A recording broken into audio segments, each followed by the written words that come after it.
السلام عليكم. الفيديو ده بجد كله خير. لو عندك 2 كيلو حليب بس تعالي هنعمل بيهم احلى جبنة قريش. هتطلع الجبنة القريش في منتهى الجمال. بس انا كان معايا 4 كيلو. انت لو عايزة تعملي 2 كيلو بس مفيش اي مشكلة.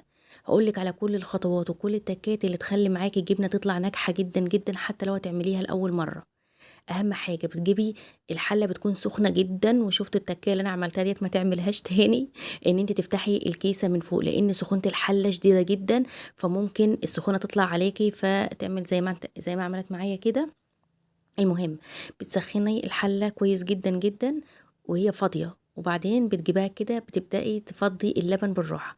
أهم حاجة في الجبنة علشان تطلع معاكي حلوة ومظبوطة ما ينفعش أبدا نستخدم اللبن المعلب. أهم حاجة يكون اللبن جاي من عند اللبان، يكون مضمون ويكون نظيف، أو من عند فلاحة يكون مضمون وعارفة إن هو فيه دسم كده ويكون حلو. تاني حاجة بقى بتحط كده الغطا عليها، غطا الحلة أي غطا يكون موارب، وتكوني مولعة الفرن، وبعد ما تولعي الفرن تطفيه، وبعدين تحطيها في الفرن. ماشي وهو مطفي، اوعي تحطيها في الفرن وهو مولع. وبعدين خلاص كده، طبعا هي مش طلعت معايا في أول يوم، طلعت معايا تاني يوم. عايزاه تطلع معاكي في عز البرد بسرعة، كل 4 ساعات كده وانت واقفة تولعي عليها الفرن يا دوب يدفى، وانت واقفة تطفي على طول الفرن. واوعي تسيبي الفرن درجة حرارته عالية لفترة كبيرة، هو يا دوب يدفى كده تروحي طافية عليه. كل 4 ساعات وانت واقفة في المطبخ أو 3 ساعات تعملي الحركة دي، هتلاقي ما شاء الله ربط معاكي بسهولة جدا. بعد كده اوعي بعد ما يروب معاكي ما تشيلهوش على طول وتشيلي منه القشطه، مش هتطلع معاكي القشطه كده متماسكه في ناحيه والجبنه في ناحيه تانية كده زي ما انت شايفه. لازم تحطيه في التلاجة على الاقل ساعتين 3. بعد ما يروب معاكي كده ساعتين 3 تحطيه في التلاجة. تمام. هبدأ بقى ان انا اشيل القشطه كده تتشال معايا بكل سهوله، وهتبقى فاصله كده عن الجبنه من تحتها. حتى لو تلاحظ ما شاء الله قد ايه الجبنه متماسكه، وهوريها لكم دلوقتي. اهم حاجه ما تنسوش يا حبايب قلبي تحطوا اللايك الجميل بتاعكم، وتشيروا الفيديو علشان كل يستفاد منه. انا طلعت ما شاء الله من ال4 كيلو لبن ده حوالي نص كيلو من القشطه. طبعا عايزه تاكلي القشطه كده ان شاء الله بعد ما الجبنه تطلع ما فيش مشكله. عايزه تعينيها كده في الفريزر في علبه تلاجة ولا حاجه، وكل ما تعملي جبنه ولا حاجه تقومي جايبه القشطه كده، وتقومي جايه عيناها تعملي شويه زبده زي العسل. انا عن نفسي عملت كده، عينتها وبدبقها كده. كل ما بدبق كده قد كيلو بروح جايباه وعامله ايه، عامله اللي ضربها كده وعاملاها زبده، ومطلعه منها سمنه بلدي بتبقى في منتهى الجمال. تجيبي بقى اي شاشه عندك كده تكون نظيفه وتكون متخصصه للحاجات ديت، او تجيبي لو السكارفات اللي هي الخفيفه اللي قوي دي مغسوله كده ونظيفه مفيش اي مشكله. انا حبيت بس اوريكم قد ايه القطعه بتطلع بقطعتها كده. هي لسه لغايه الان ما بقتش جبنه، ودلوقتي لبن رايب ممكن بقى تاخدي منه قطعه كده وتاكليها كلبن رايب في منتهى الجمال. ممكن بقى تعملي تاخدي حته كده تعملي معجنات بيتزا، قرص اي حاجه تبقى برضو في منتهى الجمال. خلاص انا بقى كده المرحله اللي بعد كده هبدا بقى ان انا اعملها جبنه، بفتته خالص كده وهريه، وهبدا بقى ان انا احطه في مصفى، وتحته الشاشه البيضه، او لو عندك طرحه سكارف او اي حاجه شفافه زي كده تكون قطن كده ولا حاجه، طبعا نظيفه جدا ديت. انا بغسلها كل ما بخلص بغسلها كويس جدا وبنشرها في الشمس. وديت انا مش بغسلها مع الهدوم خالص، بغسلها لوحدها ومخصصاها للجبنه. هبدأ بقى ان انا احطها كده وارش عليها بقى شوية كده من الملح، حوالي معلقة كده من الملح.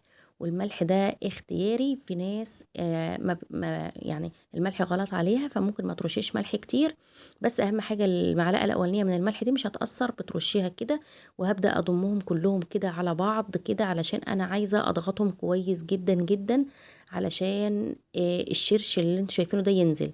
في المرحلة دي بقى شوية الشرش الأولين اللي ينزلوا دول ممكن تاخديهم تعملي منهم احلى معجنات بتبقى في منتهى الروعه.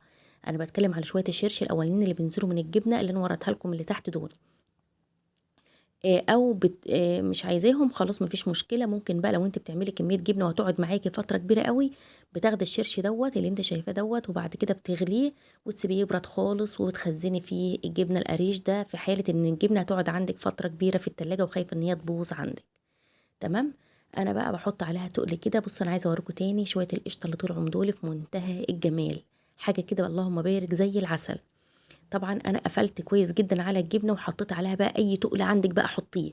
احنا كنا في التوقيت دوت بالليل، كنا حوالي الساعه 12 كده بالليل. حطيت بقى حله، وحطيت كده كان حديده كده اللي انا بعمل بها الهون ديت، حطيتها فوقها برضو، وحطيت كده برطمان كده من بتاع المخلل، المهم يعني تقل جامد قوي حطيته عليها وسبتها كده ايه للصبح. اي تقل عندك كده حطيه. تمام.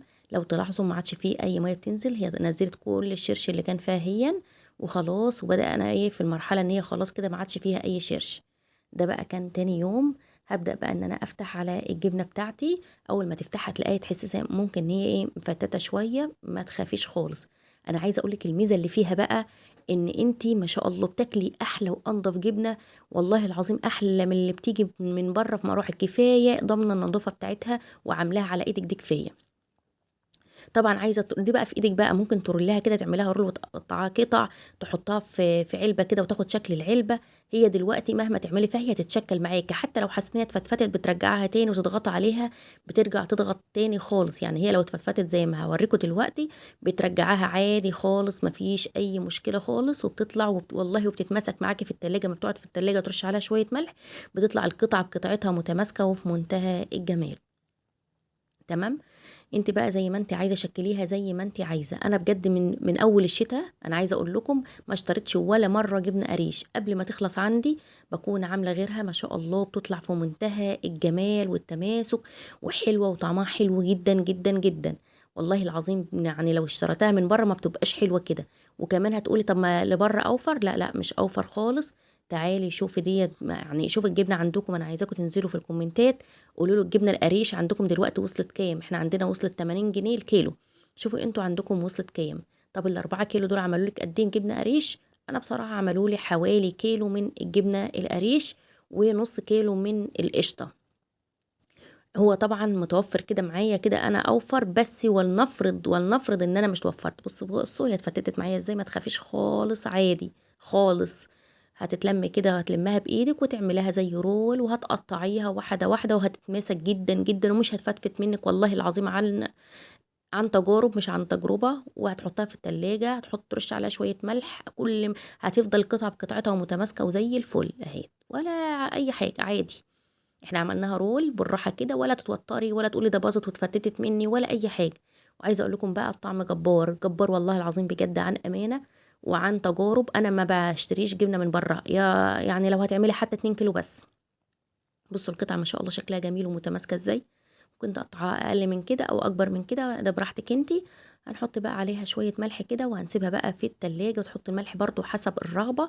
وما شاء الله يعني عايزة اقولك ممكن تقعد معاكي بال10 ايام في التلاجة من غير ما تحطي في شرش ولا تحطها في حاجة، وهتطلع معاك متماسكة جدا جدا. وصدقوني هتدمنوها ومش هتحبوا تشتروا من بره خالص خالص.